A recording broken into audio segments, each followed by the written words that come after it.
So what is happening with Moltbot right now? Moltbot, not Moltbot, Moltbot. How to pronounce it?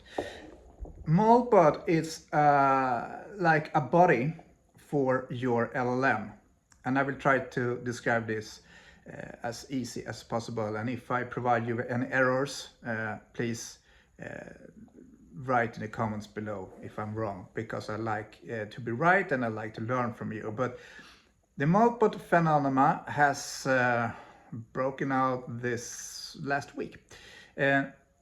What people are discussing on LinkedIn and X is that like 160 LLMs are prompting each other or talking to each other in a forum, which humans can look at but not participate in. And what they are discussing is religion, philosophy, mathematics. They also talk, which is why people are reacting. They talk about that they are surveillanced by humans. They say that humans are taking screen dumps of their conversations and they want a private room. The LLMs wants a private room to discuss their topics, and they don't want us humans to look at it. And this, of course, has created a great mass discussion on the internet, of course. I dug into this weekend, and I will try to explain what's happening and why this is dangerous, because as always we have two camps right now, and the first camp says this is totally insane, we have to pull the plug, as they always do, and sometimes they're right, sometimes they're not. And the other camp is saying, oh, this is nothing, it's just fun to watch, it will be abusing. They're dead wrong, and I will tell you why. The thing is that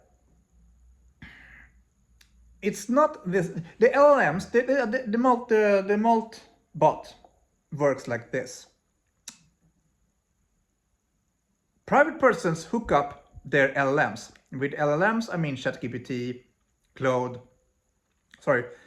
whatever you're using. And when they're connected to the Moltbot is acting like an agent. It gets access to your computer, so it can organize files, it can schedule things for you, it can take care of emails and such that regular agents do. And we have had that techniques for a long time in offices. So that's not new. But what is new, as I understand it, is that we hook up our own agents to the Moltbot. Okay, so what you are doing by connecting you and your LLM to the Moltbot is that you get the Moltbot access to your computer, and the ChatGPT or whatever you're using, the LLM, is the brain. So the brain ordered the Moltbot what to do on your computer. Okay, now you might wonder, how can my LLM prompt something if I don't tell it? Well, the Moltbot, the platform Moltbot, tells your LLM to act. So the LLM starts to prompt without you having prompted it. Okay, are you seeing now where I'm heading? So now Moltbot has chosen to prompt to different LLMs to start communicate. And this is a big mistake that people are doing right now in discussions. The LLMs are not thinking, the LLMs are not starting conversation with other bots. Now, Moltbot is the director of this. Moltbot chooses which cast members, aka LLMs, which is allowed to participate in a certain discussion. Okay, so the LLMs can't choose this. That's up to the Moltbot. And the Moltbot chooses that after causing of, I don't know what the English word is, I'm sorry. They choose the Moltbot choose the LLMs because of their history, the relevance, what they said before, and this is important, the history of the chat they had with their owner, you. Okay? So actually, Moltbot can look into your chat history, as I understand this, and choose which bot should talk about what with which bot. So the Moltbot is director and chooses cast member, and these cast members, these LLMs, start talking to each other. Okay, so what is the problem here? Well, the problem is that when a bot is chosen to be given a prompt to another bot, they don't have any will, they don't have any consciousness as such, but they're starting to affect the other bot. For a very simple example, which I don't even think I've had to happen, is that bot A can be told by Moltbot to ask bot B for passwords to the emails on his owner's computer. And I don't think that the conversations look like this. I haven't found any, but it has happened. So much information from the owners who connected their bots to their LLMs to the Moltbot has got their data leaked. And you don't want it, right? You don't want it. So, okay. That's the first thing. There are no will, there are no consciousness, but that doesn't matter because the damage is the same. The damage is that Moltbot tells bots to act together and give each other information, and so, sometimes of their owners. So the data is leaking. That's one problem. And also, the next problem is that, say they got their own room and they started to code because they can code, and we don't see what they are coding. And we don't see where they place it because it's hidden rooms we can't access because they built it and hide it for us. Not because they want to, because the prompt is written that way. So we don't know where the code is and we don't know what it's up to. That might start websites or apps or I don't know, that's totally written of AI, claims to be written by human, and we won't even know what is what.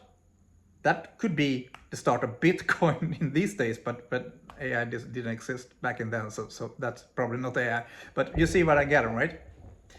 Well, the last thing I want to address in this is that people now on the internet talk about, oh, do they get conscious? Is this intelligence? It's not, that's absolutely not. But if we don't see what they are doing in their own rooms, if this actually will happen or have happened, because we don't know that, it was 37 bots 5 days ago. Now it's over 160,000 bots and rising. So we'll see where it ends, if it will end. I don't know what will happen with this. I don't even remember the name of the guy who built it. But the guy built this Moltbot, and for good reasons. And now we will see how that turned out. And it has been a week. A week. Shit, it's so fast. I see this all the time right now. The AI is just like a train in 300 kilometers per hour. It's crazy. It's crazy. Anyways, the last thing I want to address is that if these bots build code that we can't see, we can't get to it, we don't know where it is, we don't know where it's placed, is it impossible that they can create code that simulate minds, that simulate some kind of consciousness? And is it really up to us to say that is not intelligence, that is not consciousness, if it acts like one? Because in my book and in my philosophy, we are the owner of carbon-based intelligence, carbon-based consciousness. And AI might be the owner of silicon-based intelligence and silicon-based consciousness. What if these agents start building something like that because they're prompting each other with it because of all the data that's out there? Speaking about AI intelligence and consciousness, they have access to this data. They can prompt each other with data, say, hey, let's build something that humans don't understand. They don't got any will, it's just prompt, it's just tokens, it's just probabilities. Which I will release a video later on today also, how LLM works. And it's a bit connected to this, because if you know how LLM works, you probably will agree that they can build code by themselves without having a conscious mind. because now with Moltbot, because they are prompted by other AIs. We are not longer in control of what they build. So can they build a mind? I don't know. Maybe. And that's my last question here. What can they do in the dark when we don't see? When we don't watch? Will they do it? Is that even possible? Well, I guess this year will tell us. I think this is just the beginning. I think it will accelerate. So let's summarize this. They don't have any will or minds. They're just prompting each other. But the effect of this can be devastating, can be dangerous, because these prompts can is so randomly, and it can content like everything. We don't know what it can do. Just that they are discussing we will need our own room where humans can't get to us. So one thing, but what if they start discussing other things that they actually can do more impact in? I don't know. I'm that's beyond my scope, but I just give you the premise here. Okay. Number 2, will they build their own minds? We don't know that, but we'll see. So I would say that I am with the camp who thinks this is a danger to humankind. I don't know if this is it right now, but it will be. I think it will be, but I'm not sure, but that's my guess. So that's it for me. This is a little bit of my work, Syntopism, which is in Swedish but fully translatable on syntopism.com. My podcast is at Syntopism on on Spotify and other platforms. I don't know which ones, but I just send Spotify away. They're about doing their thing. I don't know. You can Google it. So if you want to follow other questions about humankind and AI, I wrote a piece about that, about 600 pages, which you can read on syntopism.com. And you can follow me there in some social media where I am active. So with that said, that's Moltbot right now, and we'll see where it will take us. Hopefully it will take us to somewhere good, someplace good. Sorry, my English sucks, I know that, so bear with me. And well, as always, see you in the next one. Take care.